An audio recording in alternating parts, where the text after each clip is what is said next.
Thanks everyone for joining us. I'm Jordan Rutter, Director of Communications for American Bird Conservancy and your host today. This webinar is being recorded and will be shared with you afterward. We'll be putting links in the chat, but in case you missed them, please know that we'll be sending an email to everyone who registered, and it'll contain all of those important links referenced today, as well as a link to the recording. Automated captions are available for this webinar, and you can turn them on by clicking on the CC icon on your screen. Please submit any questions you have during the presentations using the Q&A box so we can track those best as possible. Birds inspire and delight us, and they fill us with wonder and joy, and they do so much from pollination to pest control. But birds are in trouble, and they're disappearing fast. American Bird Conservancy is taking bold action for birds across the Americas, and we work with diverse partners throughout the Western Hemisphere to prevent imminent bird extinctions, improve millions of acres of habitat with bird-friendly management practices, and advocate for and create solutions to urgent threats that put birds at risk. And thanks to support from generous people like you, we are achieving lasting results for bird species most in need, while also benefiting human communities, biodiversity, and the planet's fragile climate. Thank you so much for being here to help birds across the Americas thrive. Did you know that Hawaii is the bird extinction capital of the world? Historically, over 55 different honeycreepers lived in Hawaii, and today only 17 species remain, with several at imminent risk of extinction. You'll be hearing about one of the most iconic Hawaiian birds today, the ʻIʻiwi, a beautiful bird that represents this truly incredible, unique, interesting, and critically endangered group of birds. These irreplaceable songbirds are threatened by habitat destruction and non-native predators, including mosquitoes, mongoose, free-roaming cats, and rats. American Bird Conservancy is working to reverse these declines, and with your help, we can do it. We envision a future where these birds and their habitats are healthy and thriving. To accomplish this, we are working with partners across the islands to restore critical habitat, control mosquitoes, safeguard birds from predators, create protected captive populations, monitor and survey bird populations, and so much more. Help ABC save the Hawaiian forest birds from extinction. Your gift to ABC's Hawaii program will help protect these culturally treasured birds and conserve their habitats for future generations. Please visit abcbirds.org/HIBirds or scan the code on your screen with your phone. Thank you for caring about birds, and a special thank you to all ABC members and donors in the audience right now. You are making a difference for birds like Hawaiian honeycreepers every day. Now, I'm a huge bird nerd, it's no secret, and with that comes bird stuff. If there's a way to put a bird on it, I probably have or have been given it. And for the most part, that means bird art. While I definitely do not consider myself an artist, I am so grateful for those that are. From beautiful paintings that decorate our walls, to fun prints on our shirts, to decorative pillows, to stickers, to water bottles, and so much more. Bird art gives us another way to appreciate these beloved creatures. Art helps us bridge nature with culture to better celebrate both birds and people. Art can help us daydream or even wonder about a species in a different or unexpected way. I'm hopeful that's what will happen today for all of us. As we celebrate the wonder of birds like the ʻIʻiwi, we also get a chance to celebrate people by highlighting the ABC Fellowship Program, now hosting a cohort of 2024-2025 fellows. There's a lot to share about this program that provide opportunities to examine and expand how we care for both birds and people. And these fellowships allow individuals with a wide range of backgrounds and expertise to work closely with our staff and partners on understanding how bird conservation efforts can support local communities, ensure the consideration of varied perspectives, and engage more people. Today, you'll meet Ching, one of 2 fellows in our Together for Birds artist residency, and he will help us celebrate this incredible ʻIʻiwi in a way that a more traditional presentation wouldn't necessarily allow. As for the ʻIʻiwi, who wouldn't want to celebrate this striking bird? This critically endangered species has a population estimated at only about 800 individuals. It's endemic, meaning it occurs in a tiny area of Hawaii and nowhere else on the planet. Today, you'll learn about American Bird Conservancy's efforts to conserve this rare species and, of course, draw it too. I can't wait to see all of the art you all are creating during this webinar. Now, if you're planning on participating, now is a good time to grab some paper, pencil, maybe even some watercolors or colored pencils if you have them before we dive into the second half of our presentation. But don't forget, if drawing freestyle isn't quite your thing, and don't worry, it's not mine either. I really like talking about birds, but I am not an artist. So today's artist, John Ching, has designed an absolutely beautiful coloring page to accompany today's presentation. And you can find that at abcbirds.org/coloring page or by scanning the code on your screen right now. That's what I'm going to be doing. I'm chickening out. I'm going to draw later, but I hope you'll join me, and I'll be sure to share my coloring page with all of you at the end of today's presentation. And stay tuned because we also have a way for all of you to share with us. Are you ready to get going and make some art? Because I am. Let's meet today's speakers. Joining us today is Emma Shelly, who is Outreach Manager for the Birds Not Mosquitoes Multi-Agency Partnership, and she works to bring awareness to the plight of Hawaiian honeycreepers and the amazing conservation efforts being undertaken to save them. She has a master's in ecology and evolutionary biology and is also an artist. John Ching grew up steeped in natural beauty on the island of Oahu, Hawaii, which formed the foundation of his deep fascination with the natural and wild world. He's a self-taught oil painter, and John's devoted art practice and detailed realism are inspired by the interconnectedness of nature. As resident artist and storytelling fellow at ABC, John has created work that highlights the remaining Hawaiian honeycreepers and explores their connections to culture. We also have some of the other Hawaii team members with us today, and they'll be answering all of the questions coming in through the Q&A box during the presentations. But with that, I will turn it over to Emma to kick things off with a bit more information about this incredible bird and ABC's work. Mahalo, Jordan. Thank you, everybody. Welcome today to our webinar. I'm going to go ahead, and my job today is to give you an introduction to this incredible bird and also to the group of birds called the honeycreepers, of which the ʻIʻiwi is a member. This is going to be a little bit of a teaser for the Hawaii webinar that's happening on August 27th. So if you're interested in learning more about these birds and the efforts that ABC is doing to save them, feel free to tune in on the 27th. I'm going to start with a little bit of background here for you folks. For those of you that have never been to Hawaii and those of us that live here and have to travel to the mainland, it takes a long time to get to our island archipelago. It is the most remote island chain in the entire world. And because of its isolation out here in the middle of the ocean, it has an incredible diversity of animals and plants that have evolved for millions of years in isolation here and are found nowhere else on Earth, which we call endemic. The honeycreepers are one of these groups of birds.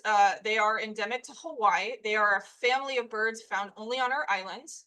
And their ancestor was a rose finch-like bird that came over from Asia about 6 to 7 million years ago.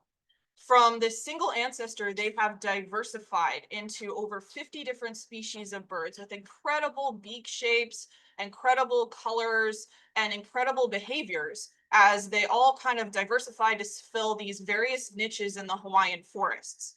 These birds and the native forests and plants evolved together. And so we have birds that have really filled in all these various roles in the ecosystem. This is called adaptive radiation, where one species becomes many. And it's the classic example of this would be Darwin's finches in the Galapagos. Darwin never saw the honeycreepers, but I think if he did, he would have been blown away because this is my favorite example of adaptive radiation, even if I might be a little bit biased. To show you an example of some of the incredible morphology and beak types of all these different honeycreepers, I just thought I would go through some of the other species to show you some of the incredible birds that we have here in Hawaii. We have honeycreepers that are insect eaters. So the Akea polau has this incredible mismatched upper and lower beak and acts as the closest thing we have to a Hawaiian woodpecker, foraging for grubs and other invertebrates on the branches of trees and trunks of trees. We have the ʻIʻiwi, which is only found on Maui.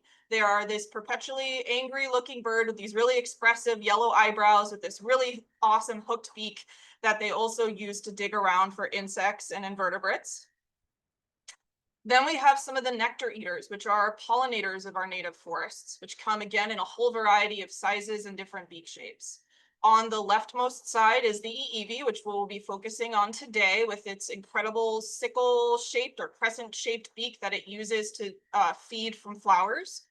A kohe, which is only found on Maui, is also known as the crested honeycreeper. It's got this really awesome white mohawk of feathers that collects pollen as it moves from flower to flower.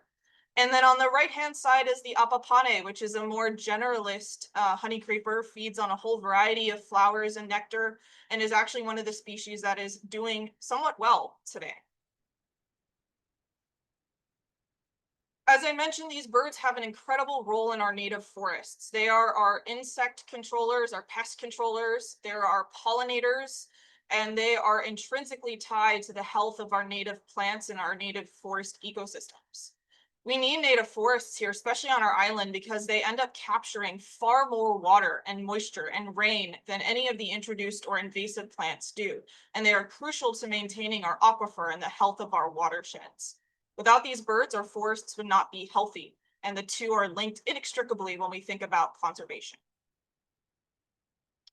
I also wanted to mention the cultural significance of the honeycreepers, which cannot be overstated. A lot of people, when they think of the cultural significance of these birds, think of the amazing feather cloaks and helmets that the ʻaliʻi or royalty would wear that were composed of the feathers of several of these species, each feather carefully collected from a live bird before the bird was then released, making it take years and years and years to complete one of these capes or helmets. However, these birds are also known to be aumakua, or family gods or guardians, manifestations of ancestors and family spirits that return to look after their family long after they have departed. These birds are featured in mele, oli, they are featured in stories, in chants, in mo'olelo, all around the islands, and they really do have a huge cultural connection that extends even into the present. So as we think about Hawaii as having this incredible number of endemic and diverse species, unfortunately, we also have a serious problem of extinction. We are known as the extinction capital of the world, and Hawaii's native birds are not spared from this unfortunate situation. This is a really kind of sad and sobering pie graph here, where if we look at the red, purple, and orange chunks of this pie, these are bird species that are no longer alive today. These are all extinct birds of Hawaii.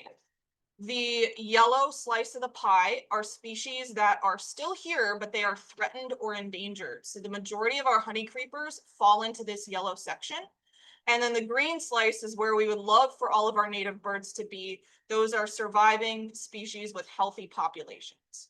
So unfortunately, we've lost many of our birds, and those that are still surviving are really falling into this threatened and endangered category, and some are barely hanging on. These are three of some of the most critical honeycreepers that I just wanted to mention to give you an idea of some of the numbers of individuals that are left. From the left to the right, on the left, this little gray bird is the ʻAkikiki. It is a honeycreeper. It's not as brilliantly colored as something like ʻIʻiwi or apapane, but they're only found on Kauai, and they were declared functionally extinct last year. In the middle is the ʻAkike'e, or the crossbill. It's got this really neat mismatched upper and lower beak that kind of cross over. Also only found on Kauai.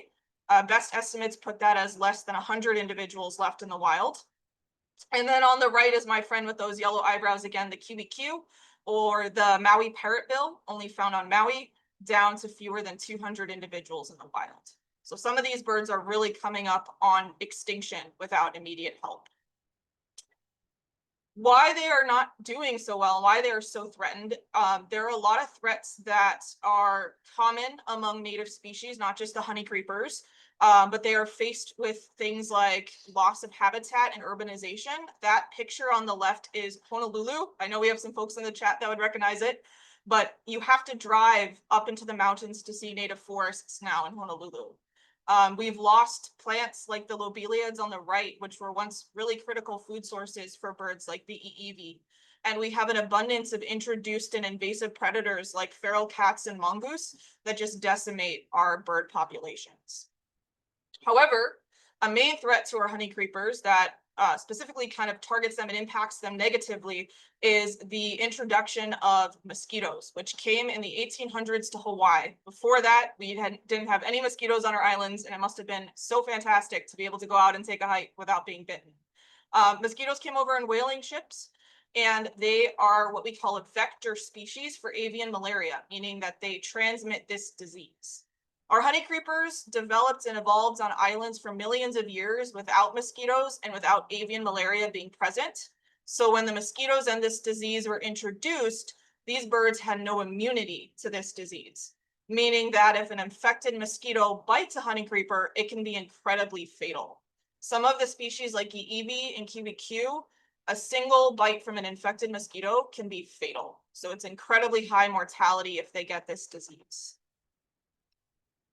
To make things worse are the effects of climate change on the island. It used to be that our honeycreepers could get away from the mosquitoes by moving upslope into the cooler, higher elevation forests, which were too cold for the mosquitoes to penetrate. However, as global temperatures warm, what we're seeing is that mosquitoes are able to migrate further and further upslope. And so these refugee areas or refugia areas where these honeycreepers once were are really being collapsed and squished as the mosquitoes move further and further upslope. So we are losing a lot of what was previously considered safe zones or safe ground for our honeycreepers. There is good news though. ABC is a leading partner of an organization called Birds Not Mosquitoes. This is a multi-agency partnership with about 12 plus organizations, including federal, state, and nonprofit partners that are all working together to save the honeycreepers by suppressing mosquito populations. Now, this is a huge problem and a huge challenge is how do you get rid of mosquitoes on this landscape level scale in remote forests that are really hard to access. And we are using a kind of mosquito birth control to do it. But if you want to learn more about that, tune into the webinar on August 27th, and you'll learn all the details of some of the really cool science that's going on with the B&M project and the mosquito birth control efforts. Lastly, as I conclude, I want to introduce you to our focal species today, which is the ʻIʻiwi. When we were planning out this webinar, there were a few candidates for John to draw, and we kind of talked about amongst ourselves a little bit before eventually deciding on the ʻIʻiwi for a couple of different reasons. One is it is the iconic honeycreeper. Most people here, if they can name a honeycreeper, would name the ʻIʻiwi with its beautiful scarlet plumage and its curved beak. They are considered vulnerable by the International Union for Conservation of Nature. There's about 350,000 of them remaining statewide. They're about 14 centimeters long, which is about the length of a chopstick. That helps you visualize it. And the other reason we chose them is because they're really representative of the decline of some of these birds. So the ʻIʻiwi was once common statewide from sea level all the way up to the higher slopes of the mountains. Now it's confined to high elevation forests on just 3 islands: Maui, Kauai, and Hawaii Island, or the Big Island. Where I live on Oahu, at one point we did have them here, but they have since become kind of locally extinct on Oahu and are not able to really reestablish thanks to mosquitoes. They have these beautiful scarlet feathers, the males and the females, but they also have a really adorable little juvenile phase here on the bottom right with this speckled kind of gray and yellow and black plumage. They are a fantastic looking bird, and I'm really excited to draw them along with John. Tossing it back to Jordan. Thank you all. Thank you, Emma. As we welcome John, again, if you have any paper or pencils or that coloring sheet, now is the time to make sure they're handy. And John's going to get all set up. I'll be talking to John throughout. So make sure to use the Q&A box if you have questions, especially about some of the ABC work and conservation efforts that Emma shared. But John, I'll go off camera once you're all ready, and I'll be here if you have questions about how the chat's going too. Okay, cool. Yeah, I think I'm good. Okay, awesome. Next, aloha kako. Thank you everybody for being here, and special thanks, mahalo to Jordan and Erica, who you can't see, but she's behind the scenes doing it all, and Emma also, and all the Hawaii ABC Hawaii team. Um, so yeah, my name's John Ching. I'm an artist. I'm an oil painter, and I just completed the ABC fellowship, which is the Justice and Conservation Fellowship. And like they said, I'm one of two resident artists, and so I got to do my project on the Hawaiian honeycreepers. I'm originally from Hawaii. And the honey creepers are have a special place in my heart. I grew up seeing the feather work that Emma mentioned, but it didn't hit me until I was an adult that I never saw any of the birds where the feathers came from. And once I started thinking about that and digging into it, I realized, how precarious their existence was, and that really drove me to focus on them. So for the fellowship, I just wanted to talk a little bit about that before we get drawing.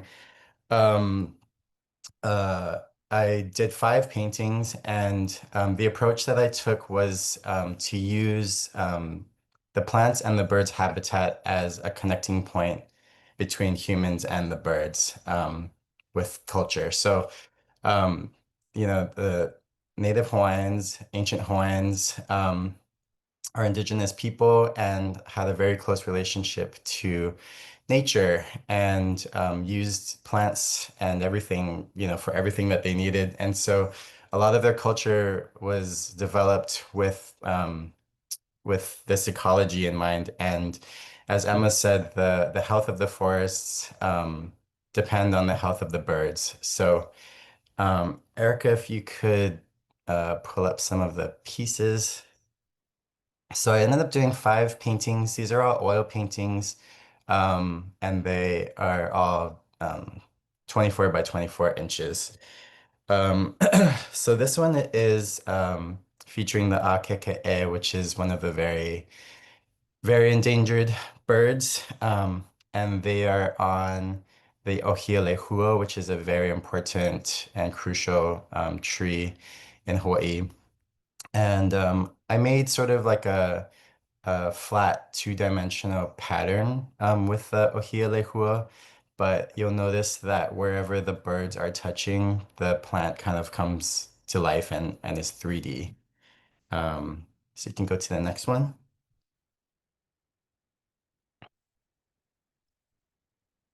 This is the apapane, which so I when I was choosing birds, I wanted to do some birds that were doing really well, or doing well. They have stable populations, and but also highlighting those that are endangered. These apapane are doing pretty good. And so behind it is a mahiole, which is the feathered helmet that the ali'i used to wear, um, adorned with the honeycreeper feathers. And the pattern in the background is based off of a tattoo pattern of spears. So this sort of nods to the warrior class of Hawaiians. And the flowers and the plants below are the olapa and the kokio keo keo. I think that's it. Yeah. Okay. Next, please. This is two little Maui ala hio, and the one on the right is on Kolea, and the one on the left is on Akala, which is the Hawaiian raspberry. And both of those plants were used to create dyes for kapa, which is a traditional cloth um, that was made from plant fibers. And so I created a kapa design.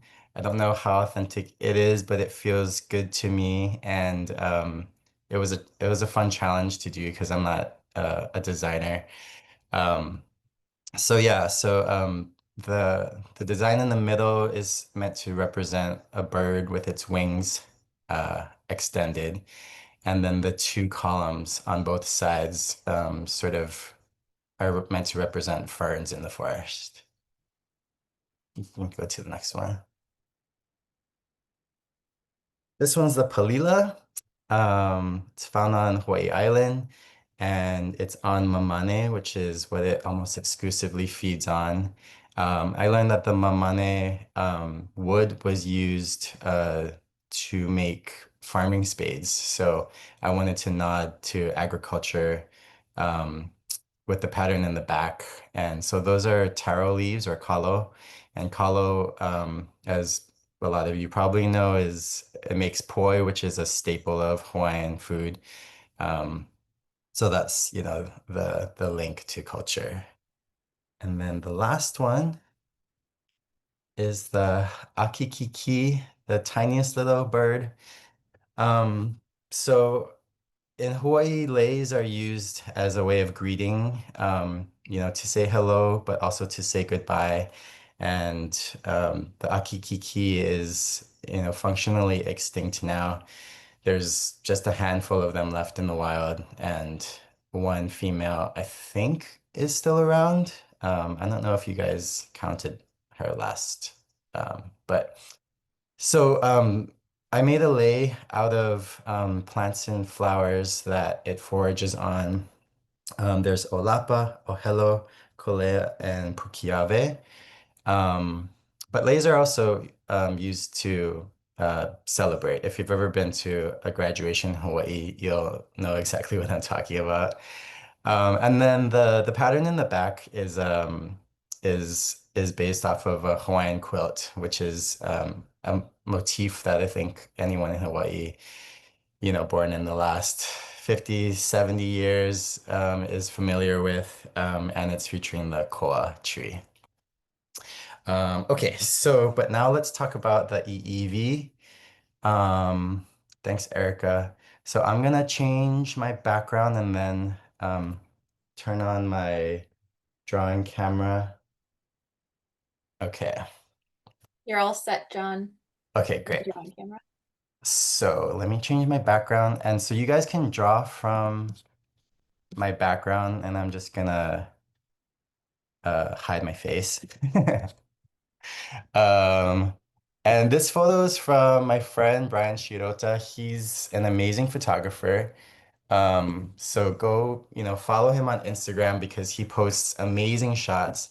And shout out to all of the Hawaiian bird photographers out there, just nature photographers in general. I really couldn't paint my photorealistic paintings without your work, so I very much appreciate it. Okay, so let's get to drawing. Um, I'm a little bit nervous because I've never drawn in front of people like this before. I've taken a drawing class like in high school, but I'm self-taught, and so a lot of what I'm gonna go over is just how I draw. I'm gonna kind of talk to you about, how I intuitively draw. So feel free to follow along, or do your coloring if you want, or whatever. Okay, um, so first, I think like anybody has drawn, you kind of want to just map out with like, lines and shapes of what you're doing. That way, you're not spending time rendering something and only to find out that you didn't leave yourself enough space. So I'm gonna start with the head, and I've got this paper here, this printout to kind of help show you where I'm talking about. So I'm gonna start with this part of the head. Okay, so it's kind of this shape. And I chose this image because honestly, I chose this mainly because I'm good at drawing curves down instead of side to side. But I also chose it because it shows off the wings and the tail, and isn't just like the front where you just see like a red blob. So I thought this would be a good photo to draw from.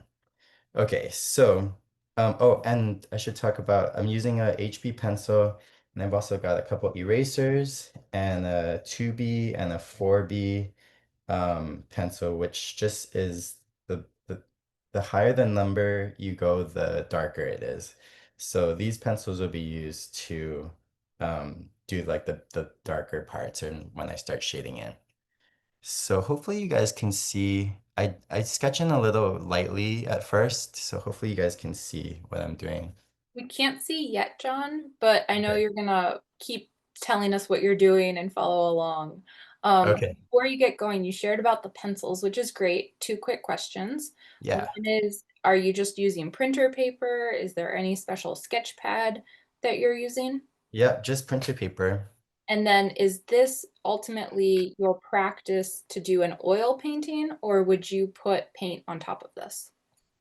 Oh yeah, this is just my practice. For painting, I'll sketch things out so that I know that I have things placed where they are, but I don't really do, fine details and stuff. It's more just to make sure that I, know where everything is and figure out some complicated stuff. So, painting wouldn't be great on printer paper. You'd probably, if you're doing watercolor, you'd want to use watercolor painter or watercolor paper. Gouache too, you'd want to use like a thicker paper. But you Yeah. prefer oil painting, correct? Yeah, yeah. I am horrible at watercolors, so don't ask me to do that. Okay, so this is the head, kind of the forehead. I'll draw darker so you guys can see, and then I love erasing, so you'll see. Um, So I'm gonna do the beak and I'm not gonna feel too nervous about it. I'm just gonna go for it. Um, do your best. So that curve kind of looks good to me. And then I'm gonna go across to figure out where the bottom of the bill starts, beak, and do another curve to make it touch. Okay, that's not perfect, but I'm gonna just keep blocking things in and I'll fix that later. So here's the neck part with these fun little feathers. And it's cool when you see the ʻIʻiwi vocalize. These feathers go out and really yeah, extend and get super expressive. Cool. And just for our audience, John's background, the image and where John's face used to be, that's the photo he's drawing. So just in terms of, again, the reference photo, you should be seeing his hands with a pencil and some paper, and then the other image is the image, the goal. John's gonna draw that, we're all gonna try. Okay. Okay, so this is where I always get in trouble, but I'm not gonna stress. I'm just gonna keep going. So this is the bottom part, and maybe I made that a little steep. So I'm drawing this area. Okay. And then the little butt goes up like that. And okay, so now I'm gonna go back to the head and start to draw the upper part of the wings. And before I do that, I kind of see this neck, the separation of where the neck and the wings are. So I'm just gonna sketch that in. You probably can't see. Okay. So drawing is all about getting the angles right for me. It's like you really have to observe and try to get the angle to be where you need it to. Okay. So, and I like to just give myself a bunch of landmarks to work from. So I'm just gonna mark right here, which is where the red feathers meet the black feathers. And it kind of goes down like this, over like that, and then straight down. Okay. So, um, yeah, and where this goes, the other wings start to overlap. So I'll draw that line. All right. Hey, John. So another few folks are wondering, are you focusing on basic large shapes to get the body, or are you focused on specific feathers at this point? Yeah, I'm focused on big shapes right now. And I come from an art background and not so much of a scientific background. So I hope no one ever counts like, feathers on a primary wing or something, because like I pretty much just, do as many will fit in what I see, and I don't count feathers, so I'm not too precious about that. Um, all right, so this is the bottom of the wing, and I'm just gonna draw a line connecting the top to the bottom. That looks pretty good. Yeah, actually, that was like, a challenge that I found with the fellowship was realizing that, a different audience was looking at my work.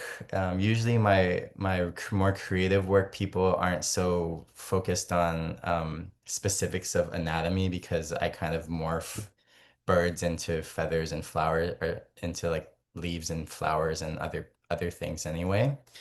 But when I was working on this, I was like, oh, I should probably be a little more careful because there's like, conservationists and scientists and bird people looking at the work too. So hopefully I didn't embarrass myself too much. I'm sure a missing or extra feather isn't as big of a deal as a missing or extra wing. So I think I think you're Yeah, good. I got two wings, one tail. It's all good. Okay. So this wing poking out here, and now I'm just gonna draw the tail. Let's see. It goes up like this, and it does kind of like a shunk, and another one like that. Okay, great. I've practiced this a bunch of times, and this is the first time they've met pretty well, so I'm feeling good about that. Okay, so this is the tail. I'm gonna just draw this line that separates the black from the red. Um, Let me just put the leg in. I always wait to the end, which I shouldn't, to do the feet because bird feet are some of the hardest things to draw. So usually I just try to hide them. But okay, Why are so they so hard, John? I don't know. They just They're funky. they're dinosaur feet, they've got all of these weird little like sections. They bend weird and weird angles. I don't know. They're really hard. And At least I there's something easy you can hide then. yeah, usually I'll just like put, like a leaf or something, um and so they're just floating there. But okay. So that's good enough for the foot. Okay. And last thing I want to do is just place the eyeball before I start kind of shading things in. So, um, if you see here, um, there's kind of this triangle here where the beak meets, and that's gonna be a nice little um, shape for me to figure out where the eye goes. So maybe I'll just keep this there so you can see. Oh, So, that's really helpful. okay, great. I'll leave it like that. So this goes parallel to the top of the head, then this goes at not quite a 45-degree angle, and then there's kind of this eyebrow area, and so I'll just draw a circle right there, and that's gonna tell me more or less where the eye is. Okay, actually, let's just work on the eye while we're here. So the eye is it's not quite a circle, it's a little ovally. And one of my favorite things to draw is eyes. And so you always want to leave like a little white area, which is where the light reflects on it. And then you can darken things in. So I'm just going lightly there, and then I'm gonna draw the pupil like that. Any And I'll go tips on. for making it get the glisten and lifelike aspect? Yeah, exactly. Like artists love it, because usually the little glint is the last thing you paint, because it's just a glob of white. And it really brings it to life. And Yeah, sometimes I like really need to just paint the eyeball first to make it feel like I'm painting something that's living, and then that makes the process go better from then on. All right. I One feel more pretty question, John. good. Yeah, go for it. How do you find you convey emotion and personality via the eye of the bird? Oh And yeah, that's a great point. Emma was saying that the kiwi looks perpetually grumpy, and I was like, oh, I never really thought about that. But yeah, it has kind of these heavier eyebrows, and the shape of the eyebrows sort of point down, so it looks grumpy. Yeah, I think like if I'm trying to make something hopeful, um, having the bird look up, up and away sort of is gives it like a listful look. Um, and yeah, eyebrows really change it because their eyes don't really change. The shape of their eyes don't change, but like the feathers around it does. So if you give it like a heavier, you know, shadow on the eyebrow, it makes it look like it's sort of furrowing its eyebrow and it's kind of mad. That's a good question. But yeah, it depends on the animal too, Sometimes that's why I love painting owls because they have such big expressive eyes and you can say a lot with them. Okay, so I'm gonna work on the beak a little bit more. So I think what I'm seeing here is it's a little more curved than how I have it. So I'm gonna make it go out a little more and then come back down. And I'll just erase that first line. And I'm just gonna erase this bottom line because that's messed up. Um, okay. So it's funny, it's like I chose the ʻIʻiwi because its beak is so cool, and then when I was practicing drawing it, I was like, oh man, this is too hard. I'm not gonna do it good. But I'm pretty happy with that. So this line shows the difference between the beaks. Okay, now it's time to shade things in and smudge. So choose a finger. I use my ring finger usually, and I'm gonna get a darker pencil, so maybe this 2B. And I like to go in with the black first because then that way you have some like pencil dust on your finger that you can use to shade things in. So I'm seeing like there's this white feather over here that I want to keep. So I'll just kind of draw that in so I know not to color that. And I'm just gonna go, doesn't matter really what direction because you're gonna kind of smudge it all together anyway. And then that white feather. Yeah, I might just leave that for later actually, but okay, so and then this whole wing is black, so let's just go in and you can just be kind of messy with it because for me, I'm just trying to get graphite on the paper and then I'm gonna smudge and um go over it again. So right now I'm just trying to get some And fill. John, is Yeah. that to help with the shadows and the depth of field, or is that just because this bird's wings are actually black? Yeah, both. So that's why it's kind of nice having this black and white photo because it shows you the values. So see how the red really is this kind of light to dark gray? Since we're doing a black and white drawing, we'll need to get that. I probably won't go that dark, but it's gonna show you some form. So see how here, since the light is coming from the top, here is gonna be darker than up here, but it's all gray. Yep. So um, So yeah, so I'm using my ring finger and I'm just gonna smudge and a lot of those lines are gonna disappear. And don't worry if you go over, we're gonna need to shade that in anyway. Um, Same with this tail. I'm just gonna shade it in. Now, you said bird feet are the hardest. What's your Yeah. most favorite part about drawing a bird? Probably the eyes. Um, I mean, it's a tie between the eyes and the wings. Like wings can be tricky and hard because the angle you want to get, especially if they have their wings spread out, you really want to make sure that the shape looks natural and that each feather is represented well. But it's very satisfying. Like it starts off really rough and ugly, but it's so satisfying at the end when things come together. Um, but yeah, honestly, like I started off drawing eyes. Like I used to draw people mostly, and I always started with the eyes. There's just something about how light passes through them that is so satisfying. Okay, I'm gonna use a darker pencil just to get things moving a little bit because I know we're gonna run out of time before I know it. Yeah, 15-minute warning, John. Okay, thanks.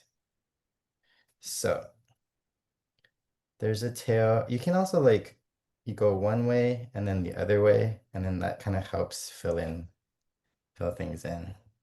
Oh, look at me, I'm switching my fingers. Okay. All right, so now that we have dirty fingers, we can use it to kind of shade in everything here. And like I mentioned, the bottom is going to be darker since the light is coming from the top. So this shows us some form. So let's get that. And then this line is really interesting to me because it really separates a bunch of stuff.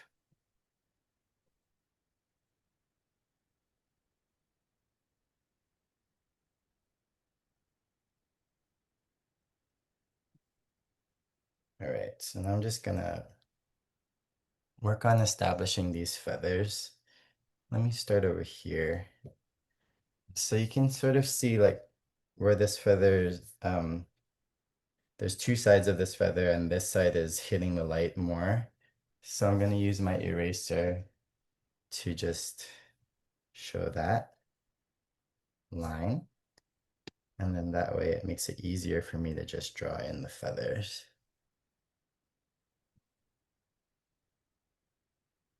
And then you can kind of make that darker. And then what's going on? There's another little line right there.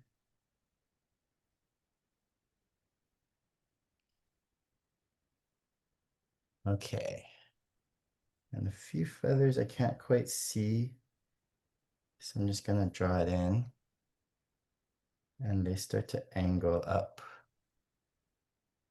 like that. So I'm just drawing like the top of it, and then I'll know that I can just continue them down.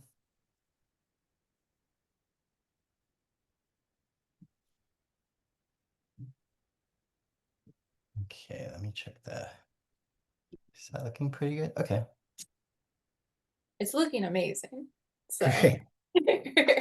I think we are all very impressed and intimidated. That's for sure. Sweet. Yeah, and this is, it's like it's all just sketching. Don't take it too serious. Like there's no messing up. You can always erase and do something else. Oh, I forgot about this part of the wing. Okay. So I'm seeing that there's kind of like a little shadow that this wing creates over here. So I'll make that a little darker. And then I'll just draw in the individual feathers so that you know what's going on. All right. Cool. Let's see. Let me work on the face a little and give it a little more dimension. So I'm just gonna work on the bottom part, shading things in so that you really get a sense of 3D shape. And these neck feathers are fun, they kind of are just these like jaggedy wiggles that you can just sort of sketch in there.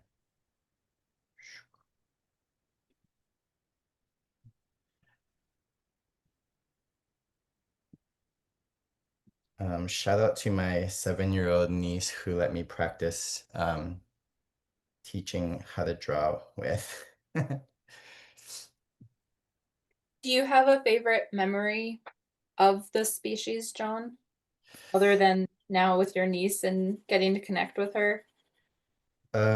of seeing ʻiʻiwi? Yeah. Yeah, so in when was it? March?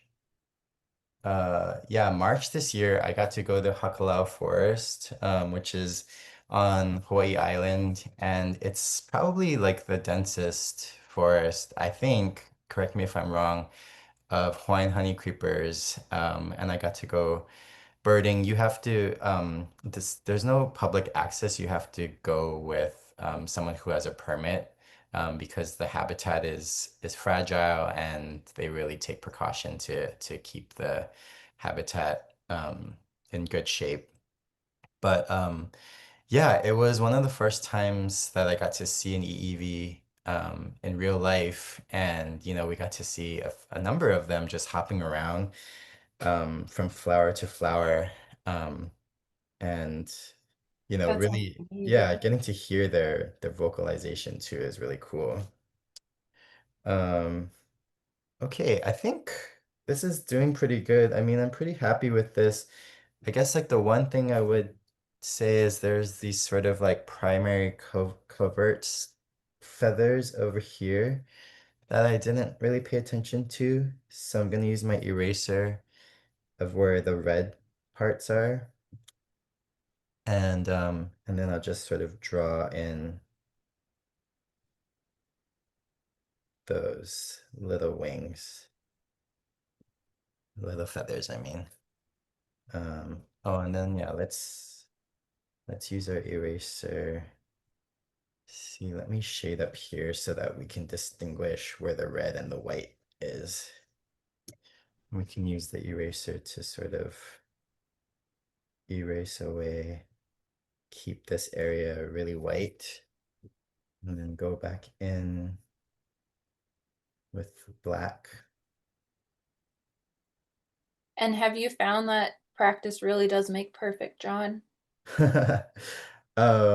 I'm a perfectionist that never seems to get perfect. So practice makes better. I don't know. I wish, yeah, perfect is something I don't know if I'll ever achieve, but Well, how many ʻiʻiwi do you think you've created, whether it's drawn with pencil or oil painting or oh man, I don't know, dozens?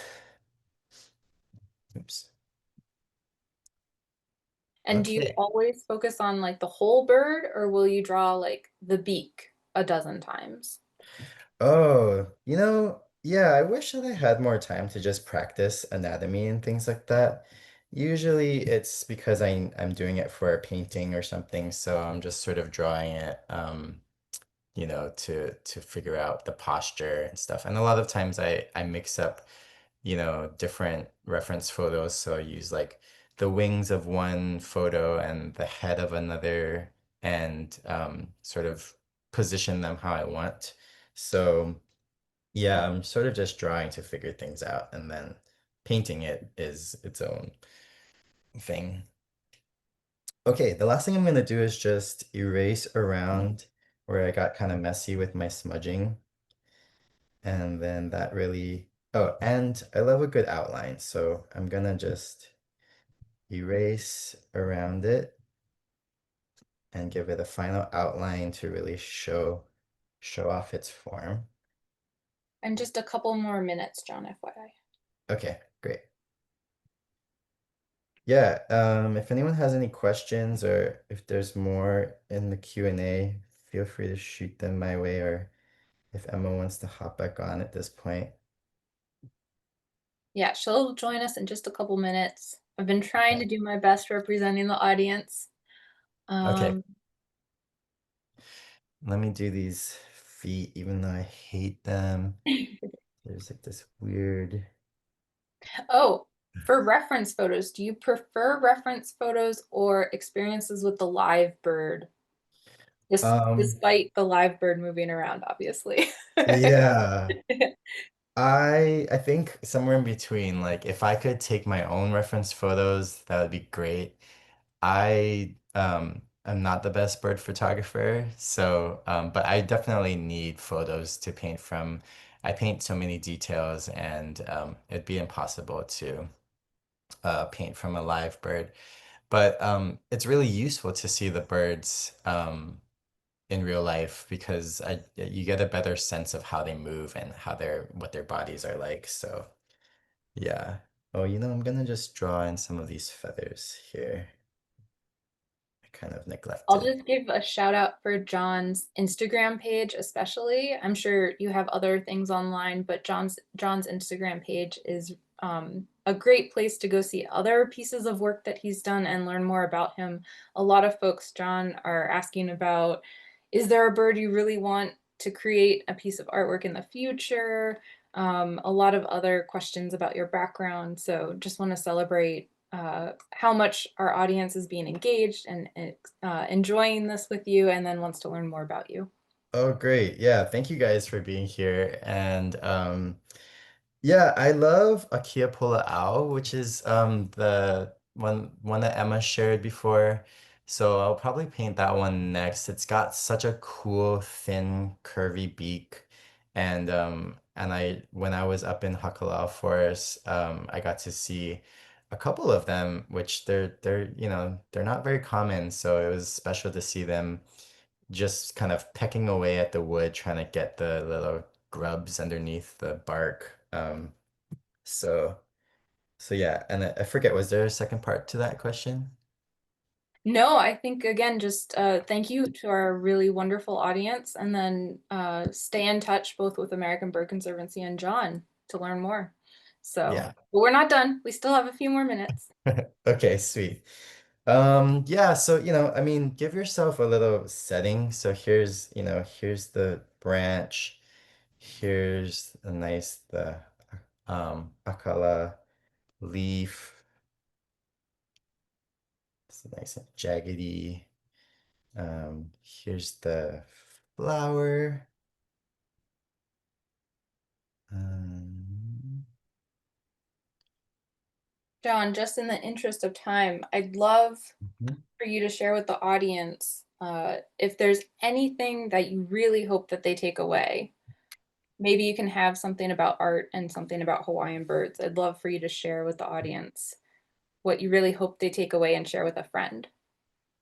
Okay, like let me open my camera up again. Okay, I'm back.